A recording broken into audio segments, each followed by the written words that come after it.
இந்த நாட்டை ஆண்டு கொண்டிருக்கக்கூடிய முத்துவேல் கருணாநிதி ஸ்டாலினுக்கு அவமானம், நீங்கள் உச்சரிக்கக்கூடிய திராவிட மாடல் அரசுக்கு அவமானம், இது சமூக நீதிக்கு அவமானம், அவலம் என்பதை சொல்லத்தான் இங்கு நாங்கள் இருக்கிறோம். அரசு பணியாளர்களுக்கு சமூக நீதி மறுக்கப்படுகிறது என்றால், பதவி உயர்விலே அதற்கான உரிய தீர்வை அளிக்க முடியவில்லை என்று சொன்னால் நாங்கள் யாரிடத்திலே போய் கேட்க முடியும்? சமூக நீதி கோட்பாட்டில் நீங்கள் உரிய தீர்வு எடுக்கவில்லை என்று சொன்னால் நாங்கள் உங்களை நீட்டி கை நீட்டி கேள்வி கேட்கிற இந்த கேள்வி வாக்கு என்கிற பொத்தன் பக்கத்திலே எந்த பக்கம் போகும் என்பதை எங்களால் நிரந்தரமாக சொல்ல முடியாது. தமிழ்நாடு அரசுக்கான போதுமான அனைத்து சட்டம் இயற்றுகிற தகுதி இருந்தும் நீங்கள் சமூக நீதியை குழி தோண்டி புதைக்கக்கூடிய வேலையை பார்த்தால், இதுதான் பெரியாரை முன்வைத்து பேசுகிற சமூக நீதியா என்கிற கேள்வியை கேட்கக்கூடத்தில் நாங்கள் இருக்கிறோம். பாபா சாஹிப் டாக்டர் அம்பேத்கர் அவர்கள் இப்படி சொல்லுகிறார்: அரசியல் சுதந்திரம் என்பது சட்டம் இயற்றுவதில் பங்கு கொள்வதும் அரசாங்கத்தை மாற்றுவதற்கும் உருவாக்குவதற்கும் தனி மனிதனுக்குள்ள சுதந்திரமாகும். வாழ்வுரிமை, சுதந்திரம், இன்ப நாட்ட முயற்சி போன்ற மாற்ற முடியாத உரிமைகளை தனி மனிதனுக்கு அளிப்பதற்காகவே அரசாங்கம் அமைக்கப்படுகிறது. எவருடைய உரிமைகளையும்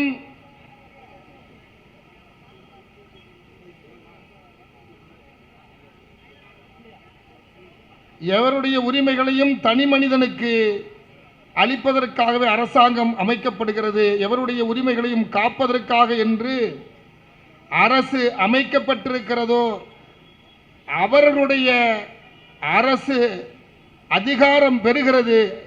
அவர்களிடம் இருந்துதான் அரசு அதிகாரம் பெறுகிறது. எனவே ஆளப்படுபவரின் சம்மதத்தின் பெயரிலேயே அரசாங்கத்தின் அதிகாரம் எல்லையும் இருப்பதாக இயங்க வேண்டும் என்பதாக இருக்கிறது. மனித ஆளுமை, சமத்துவம் ஆகிய கோட்பாட்டிலிருந்து பெறப்படுவதுதான் அரசியல் சுதந்திரம். அனைத்து அரசியல் அதிகாரமும் மக்களிடந்து பெறப்படுகிறது என்பதே இதன் மூலம் பொருள்படும் என்று குறிப்பிடப்பட்டிருக்கிறது. இங்கு குறிப்பிட வேண்டிய செய்தி, சமத்துவத்தை நிலைநாட்ட வேண்டிய கடமை அரசுக்கு இருக்கிறது. எம்மிடம் இருந்து பெறப்பட்ட அதிகாரத்தை எமக்காக வகுத்தளிப்பதற்கு ஒரு அரசு செய்ய வேண்டிய முதன்மையான கடமையாக இந்த நேரத்தில் கருதி இதை நான் முன்வைக்கிறேன். தமிழ்நாட்டில் இருக்கக்கூடிய திராவிட முன்னேற்ற கழகத்தினுடைய அரசு இன்றைக்கு ஆட்சி அரியணை கட்டிலே இருக்கிறது என்றால், முத்துவேல் கருணாநிதி ஸ்டாலின் ஆகிய நான் என்று அவர் உறுதிமொழி ஏற்றுக்கொண்டால், அதற்கு பட்டியல் சமூகத்தில் இருக்கக்கூடிய பெரும்பான்மை வாக்குகளை பெற்றுதான் இன்றைக்கு ஆட்சி அதிகாரத்தில் இருக்கிறீர்கள் என்பதை மறந்துவிட வேண்டாம். என்னால் உருவாக்கப்பட்ட அரசு, எங்களால் உருவாக்கப்பட்ட அரசு, என்னால் உருவாக்கப்பட்ட அரசு, எங்களால் உருவாக்கப்பட்ட அரசு என்பதை தமிழ்நாடு அரசு தயவு கூர்ந்து நீங்கள் எண்ணி பார்க்க வேண்டும். பட்டியல் சமூக மக்களுக்காக இழைக்கப்படுகிற கொடுமைகள் ஏராளமாயிருக்கின்றன. அதை கொட்டுவதற்கான மேடையை இது இல்லை. ஆனாலும் அரசு சார்ந்த துறைகளில் இருக்கக்கூடிய அரசு பணியாளர்களுக்கு சமூக நீதி மறுக்கப்படுகிறது என்றால், பதவி உயர்விலே அதற்கான உரிய தீர்வை அளிக்க முடியவில்லை என்று சொன்னால் நாங்கள் யாரிடத்திலே போய் கேட்க முடியும்? இந்த அரசு தானாக முன்வந்து செய்ய வேண்டிய வேலை இது. எதிர்வரும் 12ஆம் தேதி சட்டமன்ற கூட்டத்தொடர் நடக்க இருக்கிறது. ஆண்டுக்கான முதன்மை நிதியை குறித்து விளக்கம் அளிக்கக்கூடிய சட்டமன்ற கூட்டத்தொடர். இந்த கூட்டத்தொடருக்கு பிறகு பாராளுமன்ற தேர்தல் நடக்க இருக்கிறது. பாராளுமன்ற தேர்தலிலே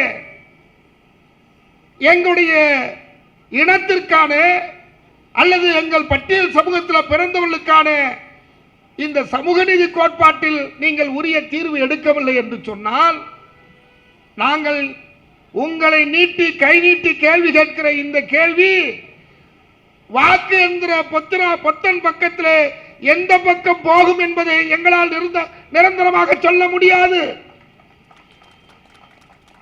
படிக்காத சாதாரண ஏழை எளிய கிராமத்தில் இருக்கக்கூடியவர்களை ஏமாற்றி விடலாம்.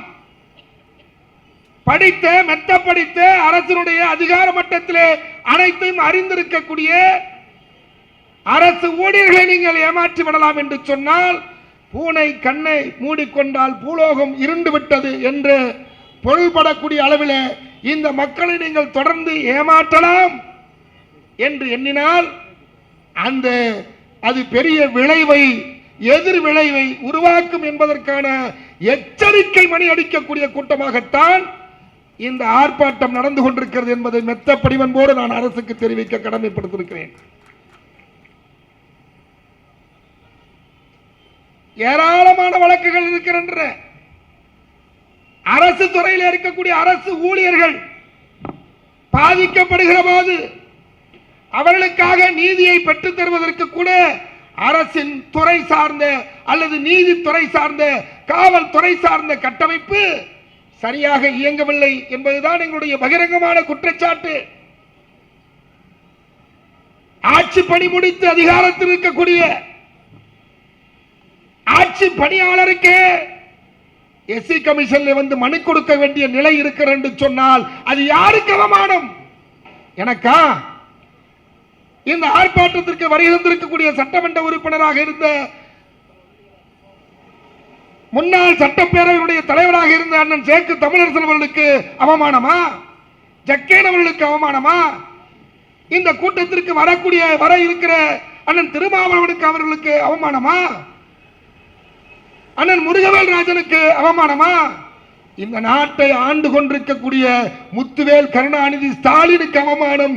நீங்கள் உச்சரிக்கக்கூடிய திராவிட மாடல் அரசுக்கு அவமானம். இது சமூக நீதிக்கு அவமானம், அவலம் என்பதை சொல்லத்தான் இங்கு நாங்கள் இருக்கிறோம். ஒரே ஒரு மகிழ்ச்சி, எனக்கு வயசு 51. நான் ஒரு 20-25 வருஷத்துக்கு முன்னாடி தான் இந்த மாதிரி ஆர்ப்பாட்டங்கள்ல பல தலைவர்களை பல்லர் பறையர் அருந்தது எல்லாரும் சேர்த்து பார்த்து ஒரு பழக்கம். பல்லர் பறையரை பார்த்து நான் உயர்ந்தவன் சொல்லலாம், பறையர் பல்லரை பார்த்து உயர்ந்தவன் சொல்லலாம், அருந்தரியை பார்த்து பறையரோ பல்லலோ உயர்ந்தவன் சொல்லலாம், மாறி மாறி சொல்லலாம். தன்னை உயர்ந்தவன் என்று கருதி சொல்லுவார், அவ்வளவுதான். தன்னை விட இவர் கீழே என்று சொன்னது கிடையாது. ஆனால் காலத்தின் போக்கு இவன் என்னை விட கீழே என்று சொல்லக்கூடிய ஒரு சூழலை மாற்றி அமைத்தார்கள். ஆனால் அதையெல்லாம் தாண்டி தனித்தனியாக பிரியக்கூடிய ஒரு சூழலும் இருக்கிறது. ஆனால் அவற்றையெல்லாம் தாண்டி மீண்டும் இந்த இடத்திலே நம்முடைய உரிமைக்காக ஒற்றை குரலாய் ஒற்றை முழக்கத்தோடு இறுகப்பட்டிருக்கக்கூடிய இந்த சூழல் அரசுடைய உளவுத்துறை அதிகாரிகளுக்கு நான் மெத்த பணிவன்போடு கேட்டுக் கொள்ளுகிறேன். நீங்கள் அரசுக்கு தகவல் சொல்லுங்கள். இது மிக சாதாரணமான ஆர்ப்பாட்டமாக இது தொடங்கவில்லை. சமூக மாற்றத்திற்கான மீண்டும் அடிகோலான ஆர்ப்பாட்டம் இது. எங்கள் உரிமைகளை நிலைநாட்டுவதற்கு நாங்கள் இன்றைக்கு ஓரணிலே திரண்டிருக்கிறோம்.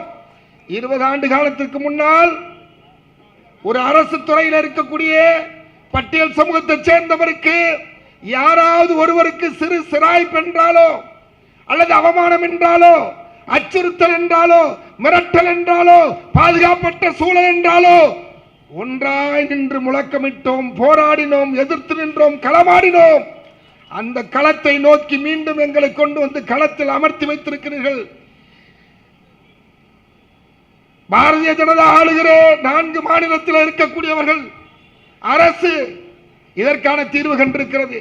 சட்ட திருத்தம் 75வது சட்ட திருத்தத்தின் அடிப்படையிலே உச்சநீதிமன்றத்தில் நமக்கு இருக்கிறது. உச்சநீதிமன்றத்திலே ஒரு வழக்கில் கொடுக்கப்பட்ட தீர்ப்பு முரணாக இருக்கிறது. தமிழ்நாடு அரசுக்கான போதுமான அனைத்து சட்டம் எட்டுகிற தகுதி இருந்தும் நீங்கள் சமூக நீதியை குழி தோண்டி புதைக்கக்கூடிய வேலையை பார்த்தால் இதுதான் பெரியாரை முன்வைத்து பேசுகிற சமூக நீதியா என்கிற கேள்வியை கேட்கக்கூடத்தில் நாங்கள் இருக்கிறோம் என்று இந்த நேரத்தில் சொல்லி, தொடர்ந்து அரசு ஊழியர்களின் உரிமைகளுக்காக களத்தில் இருக்கக்கூடிய தலைவர்கள் இன்றைக்கு ஒன்றாக இங்கே வந்திருக்கிறார்கள். இருக்கிறோம், மேடையில் இருக்கிறோம், அரங்கத்தில் அமர்ந்திருக்கிறோம். இதை இணையத்தின் வழியாக உலகம் முழுவதும் பார்த்து கொண்டிருக்கக்கூடிய என் தொப்புள் கொடி உறவுகளாக இருக்கக்கூடிய என் இனமான சொந்தங்களே, நாம் இனியும் ஏமாற வேண்டாம். நீங்களும் நானும் ஒற்றுமையாக இருந்து களத்தில் நின்றால்தான் எம்மை நம்பியிருக்கக்கூடிய சாதாரண சாமானியனை ஏழை எளிய மக்களாக வறுமை கோட்டுக்கு கீழே சாதி என்கிற அடிப்படையில் சிக்குண்டு உழலுண்டு கடைசியாக இருக்கக்கூடிய அந்த நாதியற்ற மக்களை காப்பாற்ற முடியும் என்கிற ஒற்றை எண்ணத்தை மனதில் வைத்து தொடர்ந்து இந்த கோரிக்கைகளோடு பல கோரிக்கைகளும் எடுத்து போராடுவோம் என்று சொல்லி இந்த போராட்டத்தினுடைய கோரிக்கை வெல்ல அரசு உரிய நடவடிக்கை எடுக்க வேண்டும் என்று விடுதலை தமிழ் புலிகள் கட்சியின் சார்பில் கேட்டு முடிக்கிறேன். நன்றி, வணக்கம்.